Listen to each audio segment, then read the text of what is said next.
বিশ্বনবী বললেন, খায়রুকুম মান তাআল্লামাল কুরআন ওয়া আল্লামা।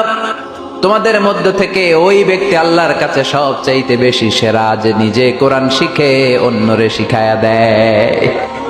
আপনি কোরআন শিখলে আপনি সেরা, আবার আপনি যদি শিখায়া দেন তবেও আপনি সেরা। এজন্য কোরআন শিখানোর চেয়ে শ্রেষ্ঠ কাজ হয় না। আপনি যদি কাউরে শুধু সূরা ফাতিহাটা শিখান, কোন সূরা, ওই লোক যতবার জীবনে সূরা ফাতিহা পড়বে তার একটা পার্সেন্টেজ সওয়াব আমলনামায় আপনার আছে না নাই? আবার ওই লোক যদি কাউরে এই সূরা ফাতিহাটা শিখায়, আবার যারে শিখালে এ যদি আবার আরেকজনরে শিখায়, এভাবে যতজনকে শিখাবে প্রত্যেকের সওয়াব থেকে একটা পার্সেন্টেজ সওয়াব আপনার আমলনামায় দিয়ে দিবে কে? এজন্য কোরআন শিখবো, শিখাবো, শিখবো, শিখাবো। যারা কোরআন জানি না, কোরআন জেনে মরবো।